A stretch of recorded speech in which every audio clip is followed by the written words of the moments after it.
Contact light. Okay, engine stop. APA at a descent. Mode control both auto, descent engine command override off. Engine arm off. 13 is in. We copy you down, Eagle. Listen, Tranquility Base here. The Eagle has landed. Roger, Tranquility. We copy you on the ground. You got a bunch of guys about to turn blue. We're breathing again. Thanks a lot. And we're getting a picture on the TV. There's a great deal of contrast in it, and currently it's upside down on our monitor, but we can make out a fair amount of detail. Okay, Neil, we can see you coming down the ladder now. Sunday, July 20th, 1969. Around the world, nearly 1 billion people watched this moment on television as the first man from Earth prepared to set foot upon the moon. At the foot of the ladder, the LEM footbeds are only depressed in the surface about 1 or 2 inches, although the surface appears to be very, very fine-grained as you get close to it. It's almost like a powder. Ground mass is very fine. I'm going to step off the LEM now. That's one small step for man, one giant leap for mankind. I believe that this nation should commit itself to achieving the goal before this decade is out of landing a man on the moon and returning him safely to the Earth. All that we have accomplished in space, all that we may accomplish in days and years to come, we stand ready to share for the benefit of all mankind. As we explore the reaches of space, let us go to the new worlds together, not as new worlds to be conquered, but as a new adventure to be shared. Since the earliest time, man has imagined this moment, the moment when his fellow man would make the first journey to the moon. Now the time had come. In the 6th decade of the 20th century, the ancient dream was to become a reality.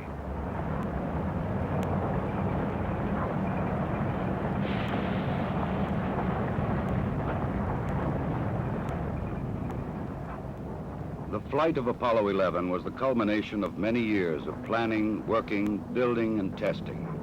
Thousands of people had contributed toward this day of accomplishment. The great Saturn V rocket and the complex Apollo spacecraft had been assembled together and moved to the launch pad. The equipment and techniques and personnel had been proved in earlier missions, and now they were ready. The astronauts chosen for this mission had flown it many times in ground-based simulators. They had all been in space before. They had trained carefully and well, and now they too were ready. Astronaut Michael Collins would pilot the Apollo Command Module.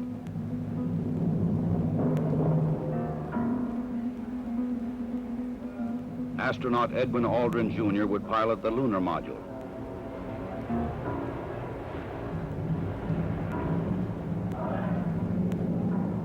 And astronaut Neil Armstrong would serve as mission commander. Armstrong would be the first man to step upon the moon.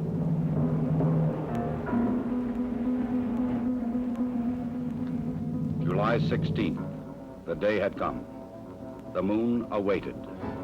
The men rose early, ate breakfast, and dressed in their spacesuits.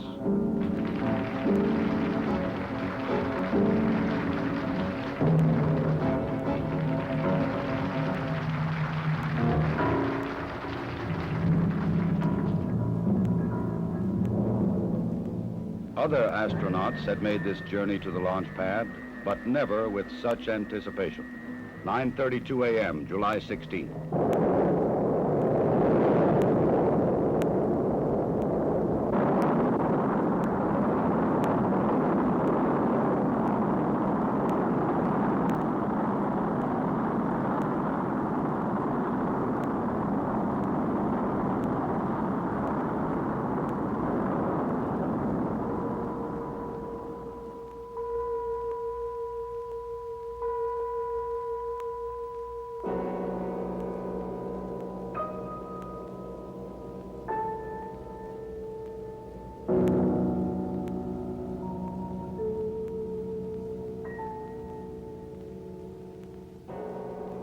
3 hours later, the Apollo command module moves forward to extract the lunar module from the third stage of the launch vehicle. Both are moving at more than 17,000 miles an hour. Docked together, they will sail 250,000 miles across the sea of space and into orbit around the Earth's nearest neighbor. Loud and clear now, Mike, and we understand that you are docked. During the 3-day journey to the moon, the astronauts kept busy. Checklists, navigation and observation, housekeeping.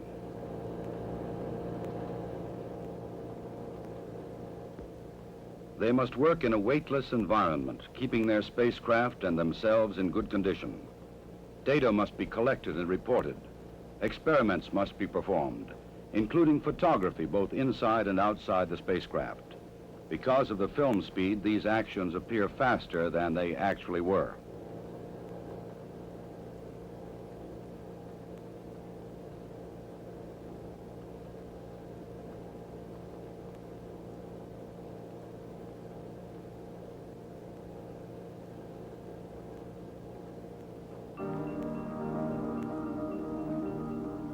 July 19th. Apollo 11 slows down and goes into orbit around the moon. The bright blue planet of Earth now lies 238,000 miles beyond the lunar horizon. Astronauts Armstrong and Aldrin, now in the lunar module, separate from the command module.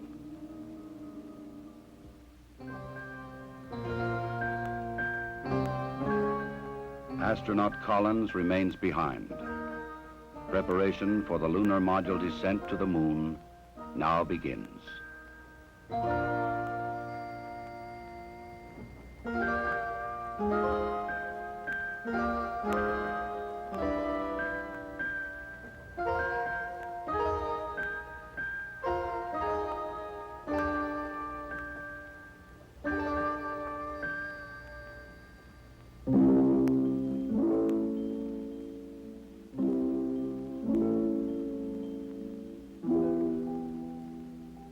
The command module assumes the new name, Columbia.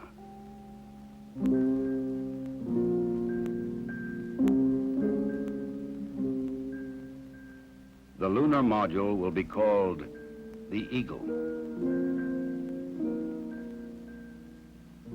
From Columbia, Michael Collins' camera sees bright rays of the sun reflecting patterns of color from the surface of the Eagle. In this strange metallic bird rides the ancient and endless dream of all mankind. The command pilot can see detail which his camera cannot record. The 4 landing pads of the lunar module are fully extended and locked in place. The Eagle is poised and prepared for its descent to the lunar surface.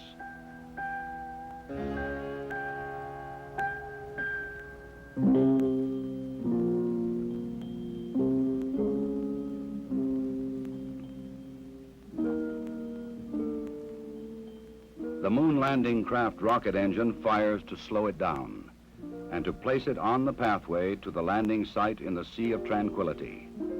There is tension and caution as the Eagle flies lower. Warning lights blink on as the computer tries to keep up with the demand for control data, but the status remains go. Eagle, we got you now. It's looking good, over.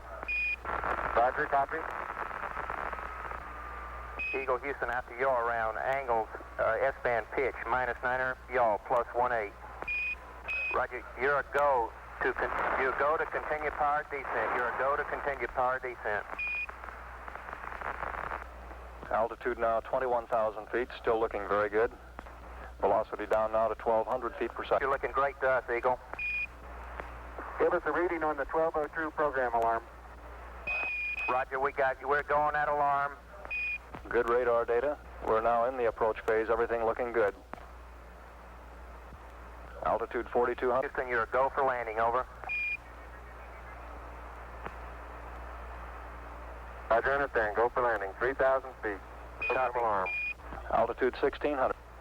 1,400 feet, still looking very good. 700 feet, 21 down. 33 degrees. 100 feet, down at 19. 1201. 1201. Roger, 1201 alarm. We're go. Same type. We're go. Altitude, velocity, light. 3.5 down. 220 feet. 13 forward. 11 forward, coming down nicely. 200 feet. 4.5 down. 5.5 down. 60 seconds. Lights on. 6. Down 2.5. Forward. Forward. That's 40 feet down 2.5. Picking up some dust. 4 forward. 4 forward. Drifting to the right a little. That's okay. Contact light. Okay, engine stop. We copy you down, Eagle. Tranquility Base here. The Eagle has landed.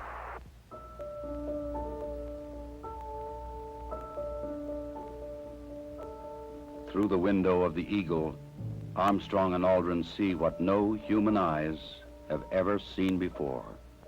Their spacecraft casts a long shadow across the undisturbed dust of centuries.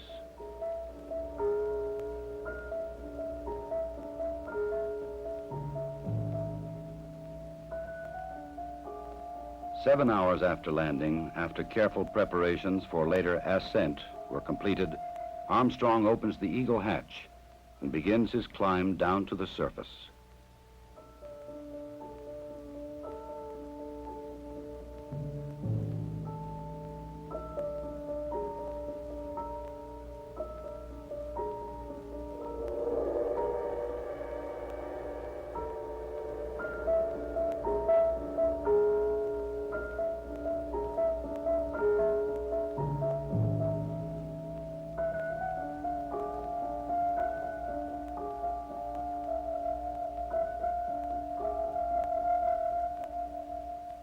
The first footsteps on this strange new world must be taken cautiously.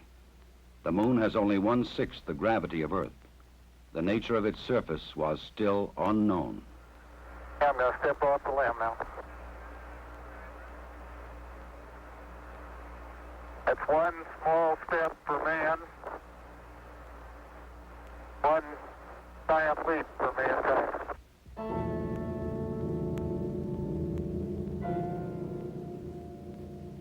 Once on the surface, Armstrong scoops up a small sample of lunar dust and rock, precaution against the possibility of an emergency takeoff.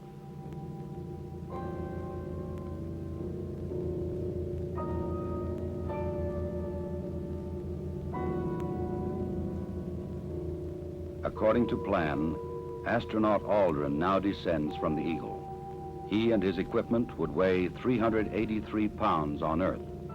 Here, they weigh about 66 pounds.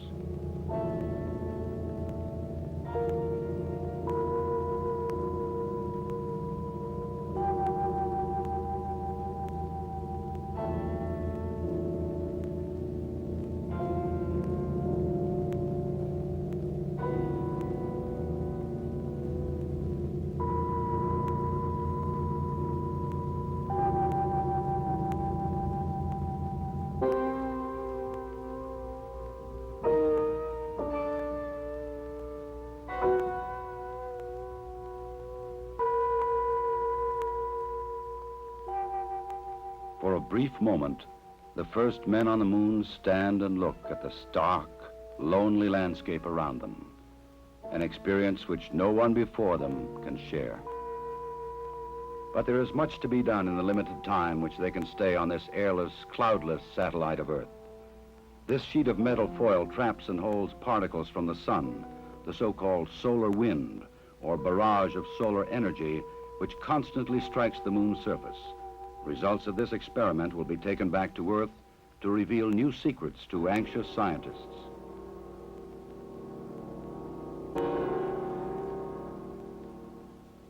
An American flag is left behind on the moon, together with medals honoring American and Soviet spacemen who lost their lives in earlier space tests, and a small disc carrying messages of goodwill from 73 nations on Earth.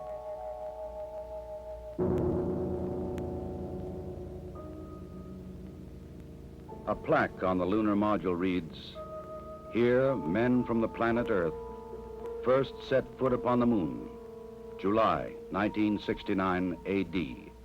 We came in peace for all mankind. Through a specially made television camera, viewers in many nations on Earth were able to watch the astronauts as they walked and worked on the moon. Despite the bulky spacesuits and the backpacks containing oxygen, temperature control, and communications equipment, the Apollo 11 crew found they could move easily about the surface.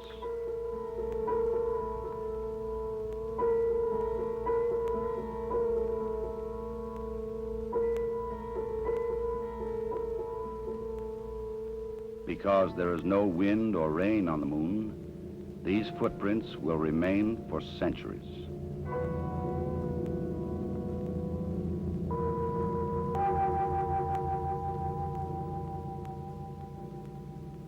In addition to collecting rock and soil samples, the explorers leave behind a seismometer.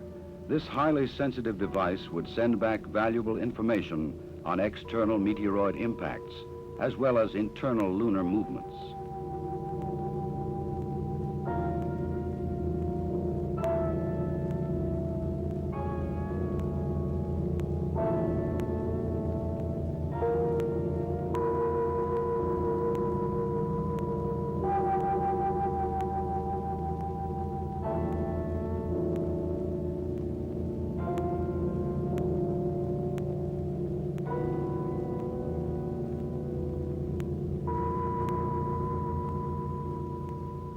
A 100-prism laser reflector would help man to measure the exact distance from Earth to Moon to an accuracy of 6 inches. These were the first of many experiments which will be taken to the Moon to provide man continuing and increasing knowledge about the Moon and the vastness of space beyond. After 2 hours and 31 minutes, the first lunar explorers had completed their research on the Moon. A night of rest in the lunar module, countdown preparations, and they were ready to come home. Tranquility Base, Houston. Guidance recommendation is pings, and you're cleared for takeoff. Roger, understand. We're number 1 on the runway. 7, 6, 5, work stage, engine arm ascent.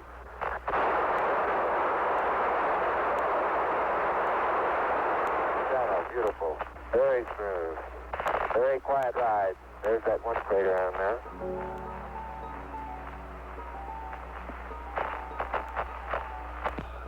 Feet high, 80 feet per second vertical rise. Eagle Houston, you're looking good at 2. Ping, zags, and misspin all agree. I'm going right down US 1. Eagle Houston, going right down the track. Everything's great. Horizontal velocity approaching 2,500 feet per second. Roger. Some 120 miles to go until insertion.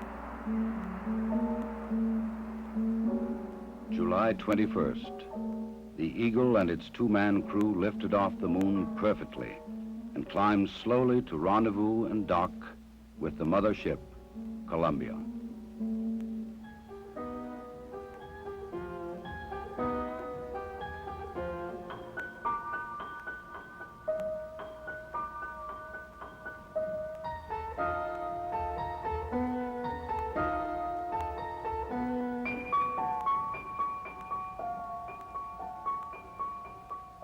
While Armstrong and Aldrin explored the Moon, astronaut Collins had kept a long and lonely vigil in the Columbia.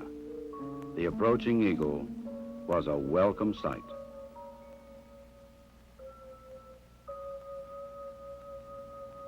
Later, the 3 men would share their reflections on this adventure with the world.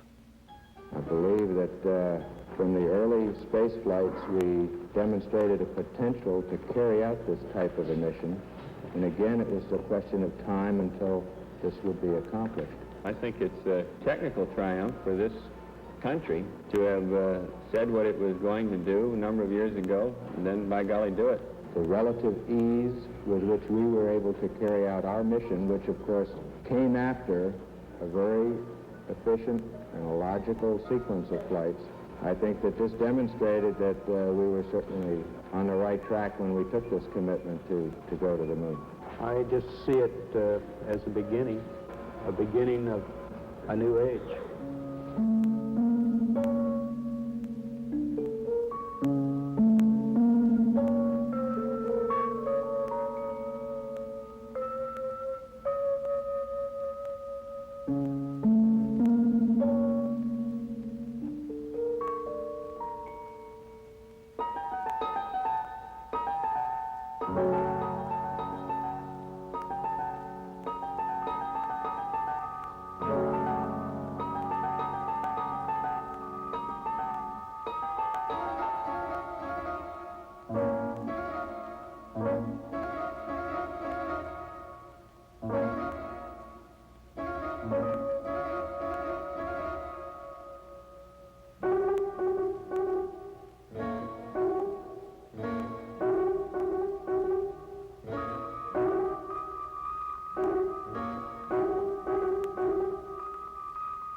Once again, the bright blue planet of Earth rises over the lunar horizon.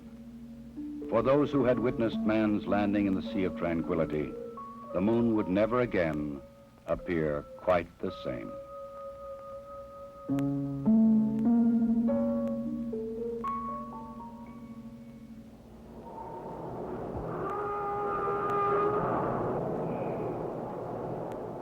July 24th, dawn in the Pacific. Apollo blazes across the heavens, coming back to Earth at 25,000 miles an hour.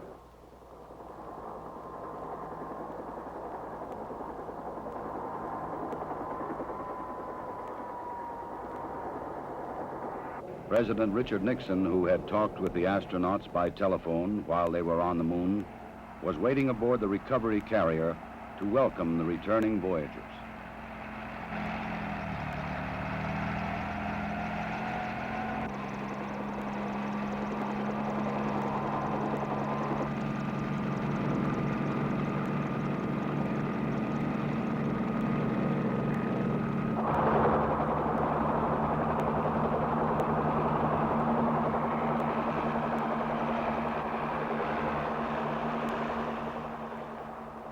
The president later expressed the nation's response to this historic mission. Some way, when those two Americans stepped on the moon, the people of this world were brought closer together. That it is that spirit, the spirit of Apollo, that America can now help to bring to our relations with other nations. The spirit of Apollo transcends geographical barriers and political differences. It can bring the people of the world together in peace.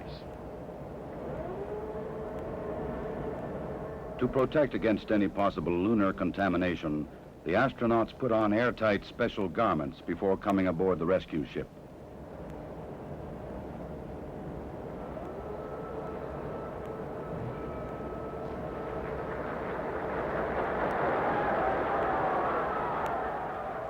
They transferred directly from the helicopter to a mobile quarantine van, in which they would be flown back to the Manned Spacecraft Center in Houston, Texas.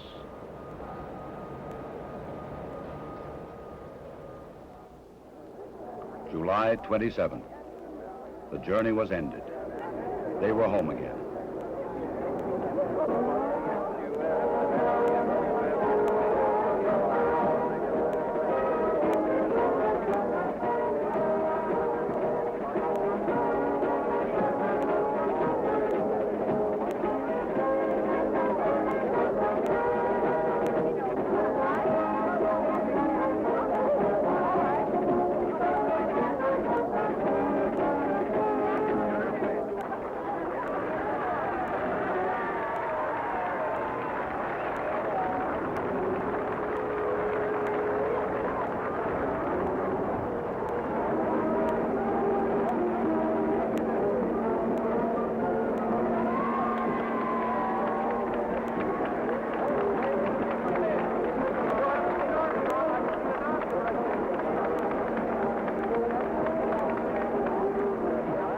Ahead lay 3 weeks of isolation, medical tests, and mission debriefings. Then visits to major cities of America and abroad. The details of their unique mission would be relived and remembered so that others might learn what they had learned, and that future travelers in space might build upon their experience.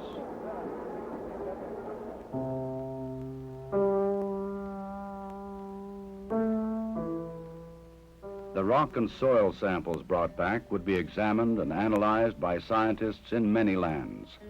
They would reveal new insights into the origin and the age and the composition of the moon, and perhaps new knowledge of the Earth as well. Already experiments left on the moon were sending back revealing new information.